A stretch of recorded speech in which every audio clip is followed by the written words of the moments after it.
François Bon, tiers-livre, un projet Rabelais décidé pour mes 70 ans, soit, oh là là, presque un demi-siècle de fréquentation de Rabelais et justement essayer de comprendre pourquoi.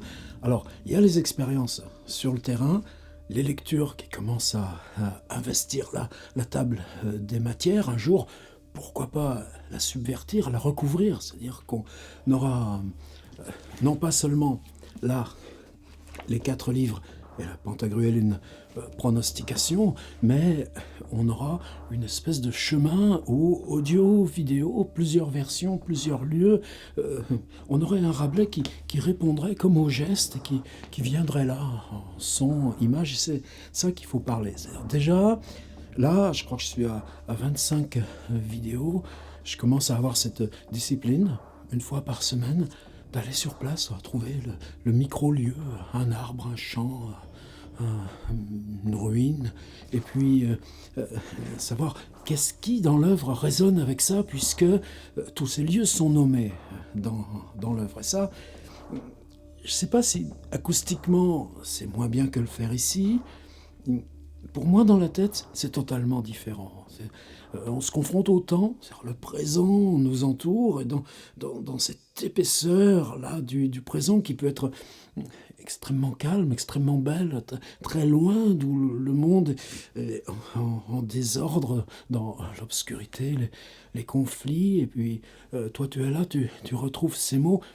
Bon, je commence à comprendre ce sens. Et ce sens aussi, c'est se dire, si cette expérience, je la fais sur 4 mois, il se passe quoi dans la tête? C'est quand je marche d'un point à un autre, dans des lieux qui sont aussi comme l'intérieur du livre, il se passe quoi dans ma tête? Je change quoi de mon rapport, pas seulement à Rabelais, mais ça veut dire quoi la littérature maintenant? Ça veut dire quoi écrire aujourd'hui? Et là, c'est mon instance personnelle de nécessité. Mais ces lectures, évidemment, se dire aussi, ça, il y a longtemps que je suis là-dessus, vous savez, c'est Kenneth Goldsmith qui avait proposé il y a 5-6 ans là, d'imprimer tout l'Internet. Chacun imprimait une dizaine... Toi, tu... Attends.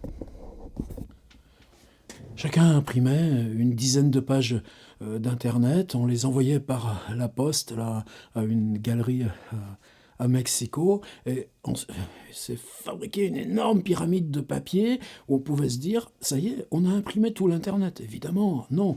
Mais l'impression d'exhaustivité, la question sur l'exhaustivité était posée. Mais ça, dans la littérature, c'est pas neuf. C'est ce que justement Kenny travaille dans ce livre qu'on a traduit sous le titre L'écriture sans écriture. Par exemple, le livre de Gertrude Stein. Je prends 4 Américains, un père et une mère, leurs 2 enfants, et puis les 4 Américains qui connaissent chacun, et puis les 4 Américains qui connaissent chacun. À terme, et elle en fait sur 10 ans, plus de 3000 pages, eh bien, à terme, le livre intégrera tous les Américains de la planète. Évidemment, projet impossible, mais en chaque point que vous le prenez, on voit ce fonctionnement se faire. Bien, moi, dans cette idée de lecture là, qui se multiplie, je pense que c'est ça aussi que je souhaiterais faire. C'est investir, non pas je vous présente Rabelais, non, mais si vous suivez un fil dans Rabelais, eh bien, vous avez la lecture, vous avez le lieu, vous avez la réflexion adjointe, et puis tout ça, donc c'est ce que j'appelle le logbook, c'est un livre numérique qui se constitue à mesure qu'on avance dans les lectures. Est-ce que je peux prétendre que quiconque pourrait supporter de voir toutes ces vidéos? Non, mais à mesure que vous choisirez un point, vous pourrez investir ça. Et à mesure, j'ai aussi besoin de mon carnet personnel, mon carnet lié à la langue. Qu'est-ce qui nous retient encore à Rabelais? Je voudrais repartir d'une phrase dont j'ai déjà parlé là, quand j'étais l'autre jour sur une aire d'autoroute, sur la question de la distance et du temps. On était parti des catadupes du Nil, c'est-à-dire d'un petit ensemble qui fait partie du quart livre et qui s'appelle brève déclaration d'aucune diction plus obscure contenue au présent livre. Alors évidemment, c'est rien qu'une annexe, une annexe qui se présente un petit peu comme chapitre par chapitre, en l'épître liminaire, au prologue, chapitre 1er, chapitre 2, mais chaque fois avec, il appelle ça aucune diction plus obscure. C'est-à-dire que tu conserves dans l'écriture de l'obscur. Est-ce que la tâche de l'auteur, c'est pas précisément de lever l'obscur? Et ça, pour moi, c'est déjà un premier souterrain vers Rabelais. Alors, évidemment, il y en a qui sont ultra connus, catastrophe, fin, issue. D'autres qui sont plus étranges. On va retrouver le mot Afrique, là, duquel je voudrais aussi parler. Cannibale, peuple monstrueux en Afrique, ayant la face comme chien et aboyant au lieu de rire. Sauf qu'on commence par peuple. Peuple monstrueux, mais c'est pas du tout l'idée du sauvage qui adviendra plus tard. Peuple monstrueux en Afrique, ayant la face comme chien, mais ce statut de l'homme et l'animal. Est-ce que là aussi, précisément, et comme Jean-Loïc Lequelec a renversé cette idée de la caverne avec ses représentations permanentes d'être hybride. Oui, homme à face de chien, mais qu'est-ce qu'on porte encore, nous, en nous, de ce rapport-là, ce passage à l'animal, simplement dans même la propre représentation de nous. Je m'égare déjà? Oui, mais ce serait ça, ce secret qui nous ramène sans arrêt aux grandes œuvres littéraires. Pas seulement Rabelais, mais pour notre langue, aussi Rabelais. Et en temps d'obscurité, en temps de guerre, en temps de mutations techniques considérables, je voudrais qu'on parle de Rabelais et le ciel, Rabelais et la nuit, et comme on a parlé de Rabelais et le temps, mais bien sûr parler de Rabelais et la guerre, Rabelais et le corps. C'est ça qui donne sens à l'entreprise. C'est pas d'aller faire le pitre avec une table de camping en plein champ. Misanthrope, sarcasme, discrasier, cahuca, catégorique, nectar, métamorphose, figure triangulaire équilatérale, ayant 3 angles en égale distance un de l'autre. Et puis, chapitre 2, tout de suite, le mot phare. Or, phare, ça vient du grec pharos, donc néologisme que Rabelais peut forger, évidemment, il en a forgé tellement. Simplement, du grec pharos au français phare, on ne rajoute pas diction plus obscure, mais écoutez, phare, haute tour sur le rivage de mer, auquel on allume une lanterne autant qu'est tempête en mer, pour adresser les mariniers, comme vous pouvez voir à La Rochelle et Aigues-Mortes. C'est-à-dire que sur ce mot, qui est simple, mais que peut-être une large part de ses lecteurs, qui a vu la mer, ne peut pas se représenter, qu'est-ce qu'on fait? Eh bien, on fait comme un mime. Comme un mime. Tenez, on va mettre un peu Duras par-dessus là, pour maintenir les pages.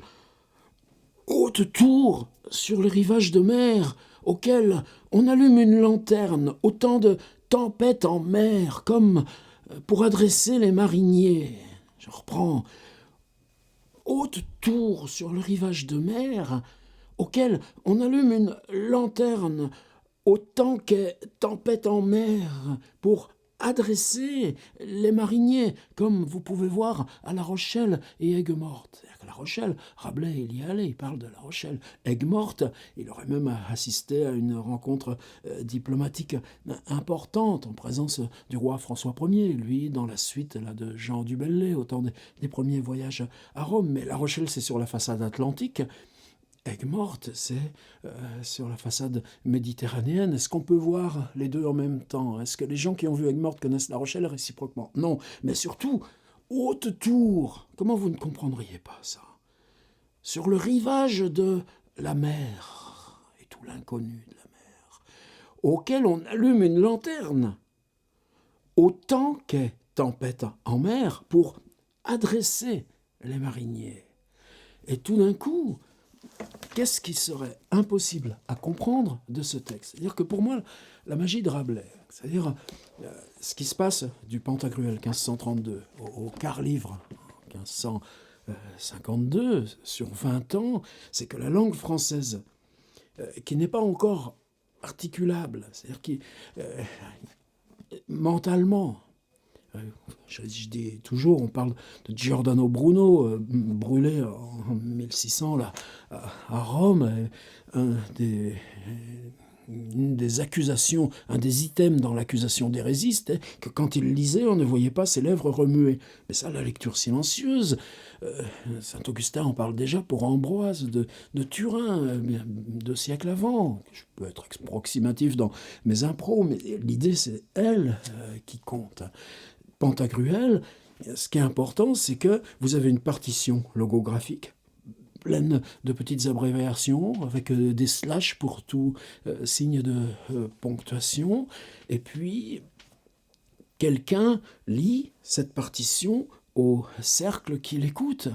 Et ce principe de la haute voix qui lit, elle est intégrée dans la narration. On le verra avec la généalogie. Le premier texte d'ouverture du Pantagruel, où tout d'un coup, le fait qu'on lise à des auditeurs est intégré et devient part de la structure et part comique de la structure.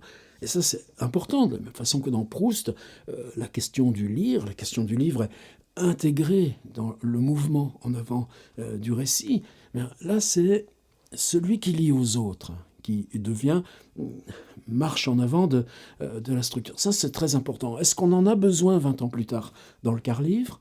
Non, différemment. Pourquoi?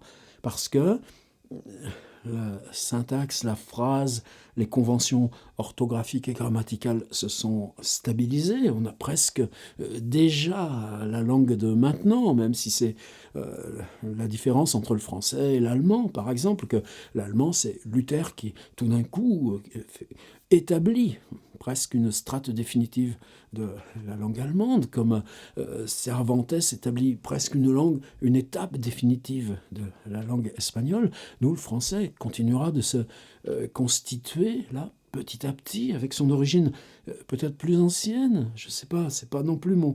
je ne veux pas me poser là dans des domaines qui ne sont pas les miens. Juste réfléchir à pourquoi cette œuvre me concerne.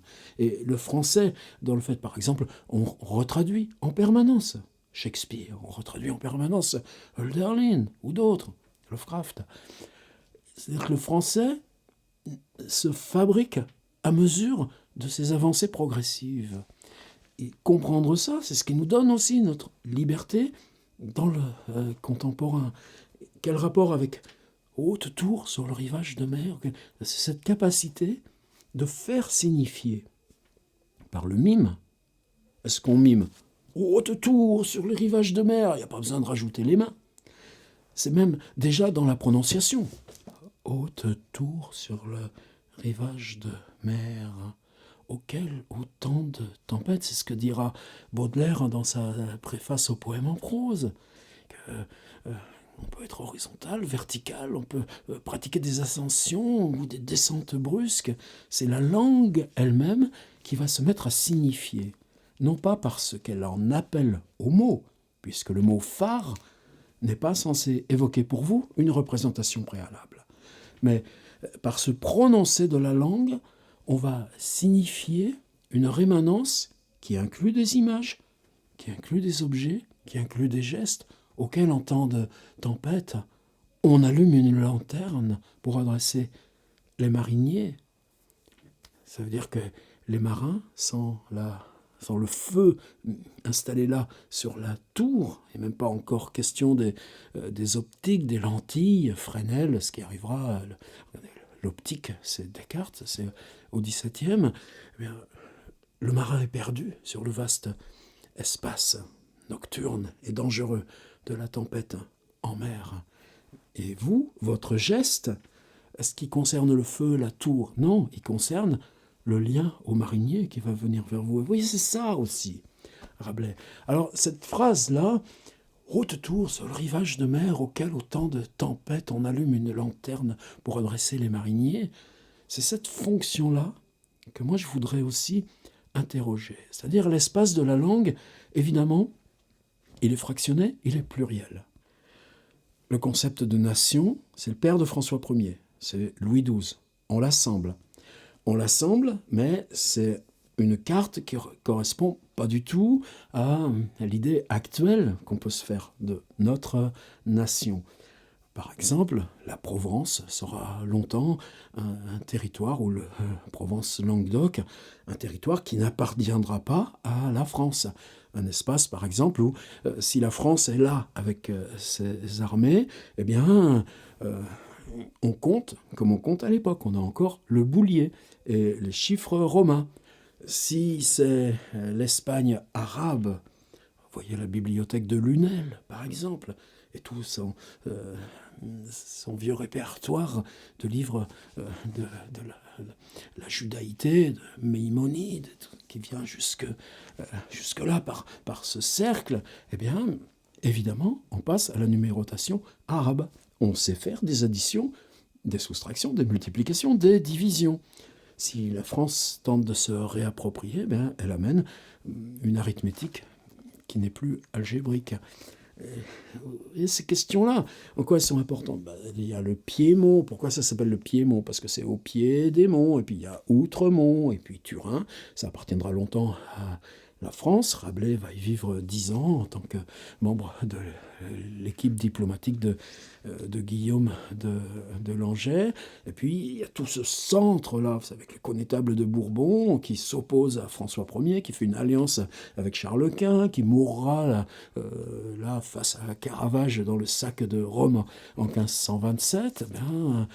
Ça veut dire que quand vous êtes rendu à Poitiers puis que vous essayez d'aller à Bordeaux, vous passez pas par la route droite qui longe le Limousin. Vous allez vous embarquer, Maizet, vous payez le péage, et puis ensuite une barque qui vous emmène justement à La Rochelle, et à La Rochelle, un bateau de mer qui va vous emmener à Bordeaux, et de là vous irez à Toulouse et Montpellier. Donc ces questions, c'est apparemment tiennent à l'histoire, aux violences et concept de géographie, mais si vous êtes en Béarn, vous parlez la langue du Béarn. Si vous êtes en Périgord, vous allez parler le Périgord. Si vous êtes en Provence, vous parlerez le provençal. Et si vous êtes dans cette région qui s'est longtemps intitulée Poitou-Charentes avant d'être éclatée entre Nouvelle-Aquitaine d'un côté et puis la Vendée casée dans les Pays de Loire uniquement parce qu'il ne faut pas laisser Nantes à la Bretagne, enfin, toute cette misère administrative là qui n'est pas acceptable. Eh bien, le poitevin, c'est une langue qui est concomitante au français depuis le XIIe siècle, qui a sa grande maturité, probablement en avance de la constitution française de la langue dans le XIVe siècle. Pourquoi, au XVIe siècle, elle va être supplantée par justement ce qu'on nomme la langue française? Eh bien, tout simplement pour le territoire qui est celui de la cour. Est-ce que la cour s'implante à Paris? Non, parce qu'à Paris, il y a le Parlement. C'est dangereux. Ça vaudra même pour Louis XIV et son château qu'il installe à Versailles. La cour se déplace. Parce que si vous êtes 2 mois à Blois, puis ensuite 2 mois que vous allez redescendre jusque vers Angers, puis que vous remonterez jusque vers Orléans, au bout de 2 mois, ça commence à sentir un petit peu là, les trous qu'on fait dans la terre pour aller faire caca dedans. Il faut bien les reboucher. On met tout dans les malles et puis on transporte la cour 2 mois plus loin. C'est une réaction simple pour l'hygiène, les épidémies, la logistique, où on trouve la paille pour les chevaux, où on trouve la viande pour mettre là sur les tables des seigneurs. Donc la cour est mobile sur un territoire qui s'implante au long de la Loire, qui se fixera avec Blois, un peu comme capitale, ou ombre de capitale au temps de Louis XIV. C'est là la splendeur du Chambord érigé. Cette région, moi, quand je l'ai connue au tout début, par exemple la période où j'étais à Angers, aux arts et métiers, on l'entendait encore. C'est-à-dire, vous alliez à Saumur, sur un marché ou une brocante à Saumur, on comprenait rien. Alors, oui, on pouvait entendre un patois prononcé, et c'était bizarre, parce que ce patois était une langue syntaxiquement pure. C'était la langue du XVIIe siècle. Là, à Tours, il y a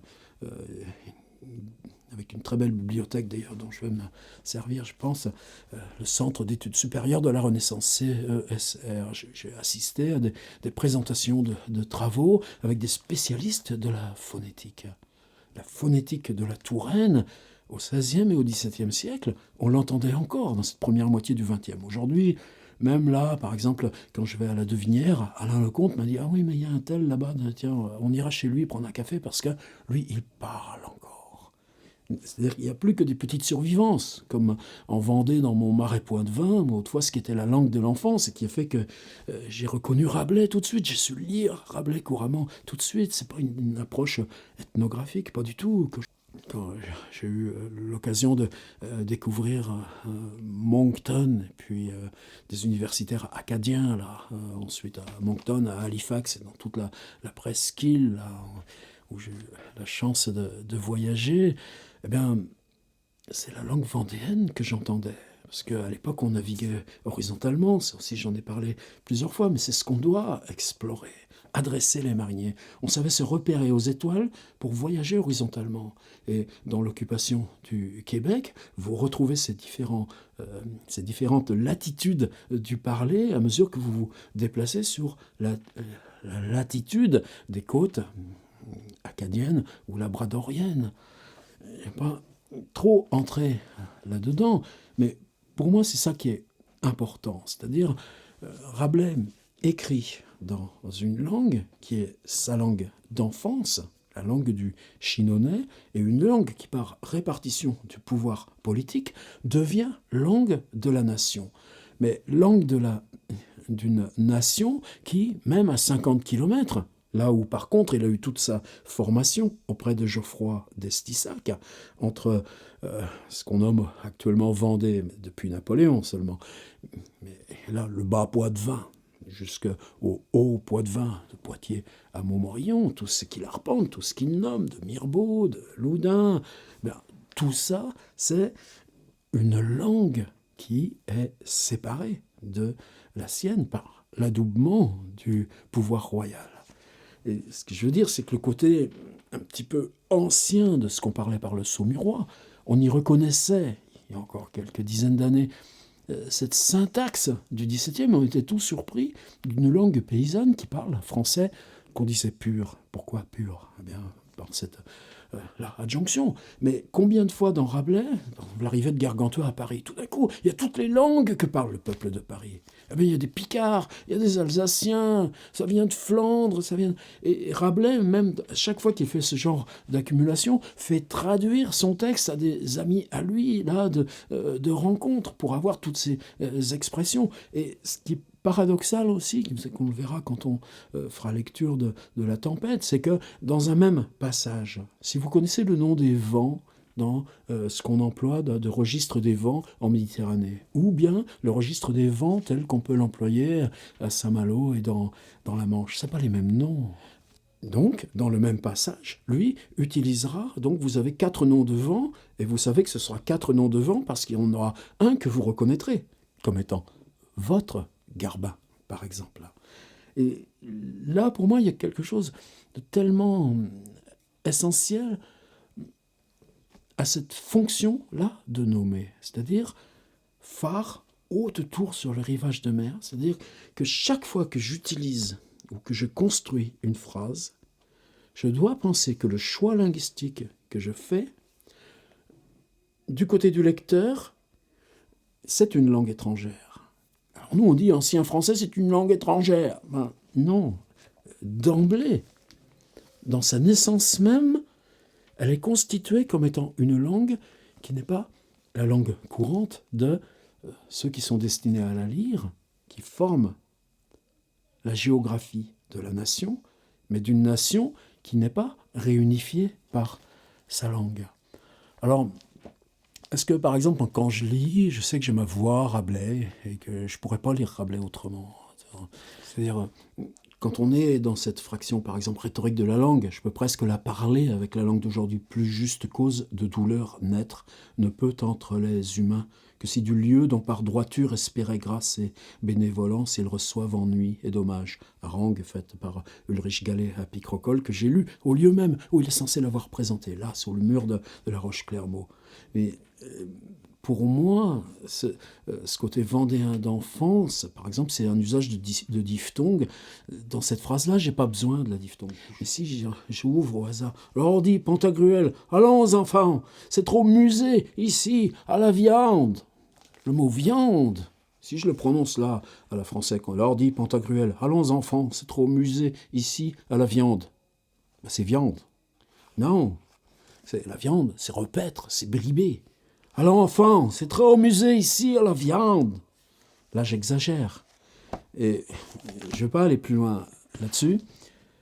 Sauf que pour moi, cette interrogation sur la diphtongue, par exemple, sous ce rythme de lancer, sur l'élision de l'article, l'élision du pronom, pardon, le côté minimum du pronom, en quoi elle est importante? Disais-je, dis-je. C'est-à-dire le surgissement du narrateur dans le livre, c'est un narrateur qui n'est pas un moi. Dans les farces de Panurge, et grosse pécore, la mise en ligne là, que j'ai faite ce matin, c'est pour ça que là, ce matin, je voulais prendre ce moment-là de développement. C'est-à-dire ce jeu, quand est-ce qu'il dira « Je suis moi-même la matière de mon livre » ben, c'est Montaigne, c'est presque 40-50 ans après. Donc cette instance qui parle là, c'est une instance nominale, pas une instance corporelle. Le corps, on va le voir surgir, et on va voir surgir la langue. Mais ce rapport que Rabelais installe toujours à sa géographie d'enfance, puisqu'a priori il n'est même pas revenu dans ce pays, il n'a pas eu l'occasion. Mais c'est un territoire symbolique, politique, et pour moi l'équivalent c'est d'aller chercher dans comment j'entendais cette langue quand je l'ai découverte, qui fait qu'elle n'était pas un ancien français. Et j'utilise la remémoration de ces parlers d'enfance, qui sont pour moi Poitevin et non pas Tourangeau. Et c'est ce que j'entends aussi. Donc la langue de Rabelais, j'ai mis ça, c'est la langue de Rabelais, c'est les livres de Sénéan. Mon édition est tellement démolie maintenant que elle a heureusement été prise en reprint. Lazare Sénéan, c'est chez Forgotten Books, c'est une maison anglaise qui a trouvé heureusement à nous rendre ça réaccessible. Quand on lit, c'est-à-dire savoir qu'à chaque fois, est-ce qu'on en a besoin? Pas forcément, mais à chaque fois, ce mot, d'où vient-il? Dans les voyages de Rabelais, dans les registres de langue de Rabelais, dans les utilisations, lectures de Rabelais. J'ai parlé de Polydore Virgile, de Rerum Inventoribus, des inventeurs des choses. Et qu'à la fois, on n'en a pas besoin. C'est-à-dire qu'on peut lire Rabelais sans comprendre, avec juste cette fonction mime de la langue. Et que cette fonction mime de la langue fait que c'est comme vous demandez le chemin de la gare dans une langue étrangère. Vous vous ferez comprendre. Quand Panurge rencontre Pantagruel, il dit « Ah, je veux bien vous raconter mon histoire, mais d'abord j'ai besoin de manger. » Et lui dit ça, « D'abord manger et après raconter. » Lui dit ça, là, en 14 langues. Comment ce serait possible de ne pas comprendre ça? Manger d'abord, et après parler. Et cette frontière-là, de l'inconnu de la langue, du non-éclaircissement de la langue qui passe par sa matière et son geste, auquel au temps de tempête on allume une lanterne pour adresser les mariniers. Cette fonction vive et relationnelle du geste de la langue, passant avant la compréhension même de ce que désigne un mot ou d'où vient qu'on prononce ainsi l'objet. Et à ce moment-là, cette fonction passant avant le terme, est-ce qu'on a besoin d'aller mettre là tous les mots inconnus qu'il peut y avoir là-dedans? iPhone, MP3, streaming. Et comme cette question-là, pour nous, elle peut être vitale pour aujourd'hui dépasser la misère de la langue, y compris la régionalisation du français dans l'échiquier global des langues. Alors vous savez que Flaubert met environ 4 ans à écrire La Bovary, Salammbô, plus de temps encore pour écrire l'éducation sentimentale, et qu'en général, c'est un chapitre tous les 2 mois. Un chapitre, ça veut dire au moins 3 semaines de documentation, et puis ça voudra dire 14 jours à 15 jours seulement d'écriture, ou pour La Bovary, par exemple, c'est écrire une première séquence là, de 10h du soir à 1h du matin, sur une fois que la maman, la petite nièce Caroline et la maisonnée soient endormies, eh bien là, ouf, la nuit s'ouvre et tu as ton temps d'écriture. Et ce temps d'écriture, c'est 2 heures, 3 heures. Et on le sait parce que à 1 heure, dans l'énervement, je me suis monté le bourrichon, dit-il, eh bien pendant 1 heure, il va écrire. Et on a cette correspondance qui est un monument fabuleux. C'est-à-dire que tous les soirs, pendant plusieurs années, c'est une lettre à Louise Collet. Et c'est cette lettre qui sont comme un journal quotidien du travail. Alors dans cette période de documentation, on prend des notes, on archive, on travaille le scénario. C'est fabuleux, le scénario de Flaubert. Allez voir sur le site de Yvan Leclerc à l'université de Rouen. Yvan Leclerc, tiens, c'est lui, quand j'ai eu besoin de travailler sur les premiers facsimilés des éditions originales, et lui, il était chercheur à la BNF, et il avait la carte et les accès, c'est lui qui me les a photocopiés, les facsimilés. Oui, c'est tous ces petits liens, ces petites passerelles, comme c'est important. Et dans ces moments où Flaubert, avant de partir là, pour 10 jours ou 14 jours, où il va réécrire 1 fois, 2 fois, 3 fois, 4 fois, toujours le même chapitre, passant de 10 pages jusqu'à 18 pages, mais pour le comice agricole, il lui en faut 500 pages de brouillon intermédiaire, et on en dispose. Eh bien, juste avant, qu'est-ce qu'il fait ? Son rituel, son geste fétiche, c'est relire Rabelais. Et vous savez qu'il y a cette phrase: comme assez savez qu'Afrique apporte toujours du nouveau. Et cette phrase, Flaubert la cite en disant: chaque fois que je relis Rabelais, comme assez savez qu'Afrique apporte toujours du nouveau, je vois des girafes, des éléphants, des hippopotames. Bizarrement, c'est une phrase, c'est pas le mot Afrique, c'est comme assez savez qu'Afrique apporte toujours du nouveau.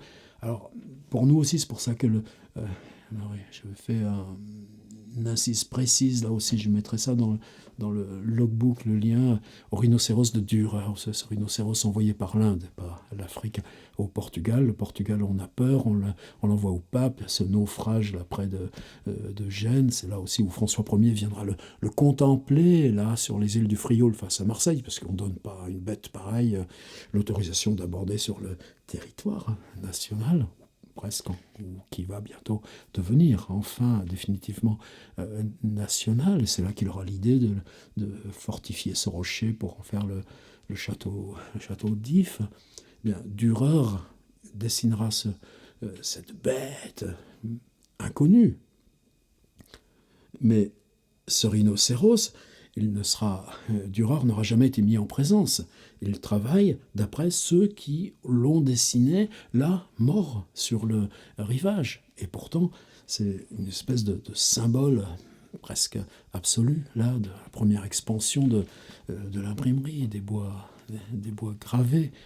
Et là, quand c'est dans le Gargantua, là, dans ce premier passage avec le mot Afrique, en cette même saison, Fayolle, car roi de Numidie, envoya du pays de Afrique, FRICQ, à Grand Gousier, une jument la plus énorme et la plus grande que fut onque vue, et la plus monstrueuse, comme assez savait que Afrique, cette fois sans C, apporte toujours quelque chose de nouveau. Donc c'est vraiment j'allais dire, un envoi physique. Mais un envoi physique, est-ce que c'est quelque chose comme le rhinocéros? Non, c'est une jument. Simplement, c'est juste la taille qui change. Mais c'est un cadeau matériel envoyé par un roi à un autre roi, ce qui se pratiquait évidemment. Et donc, comme assez savait que Afrique apporte toujours du nouveau, le apporte toujours. Et donc, comme assez savait que Afrique apporte toujours quelque chose de nouveau, le quelque chose, c'est bien matériel. C'est cette jument, non, c'est pas le mot Afrique. Mais quand Flaubert détourne la phrase en disant qu'il rouvre le Gargantua dans ces nuits, juste avant, dans cette première tension, avant la première écriture, et que son rituel, c'est ça, comme assez savait que Afrique apporte toujours quelque chose de nouveau, c'est le mot Afrique dans lequel il voit l'hippopotame, les girafes, qui ne sont pas dans le texte de Rabelais. On ne saura pas prononcer ce mot. On verra plus tard dans le quart livre quelques-uns de ces animaux. La tarente, un animal fabuleux.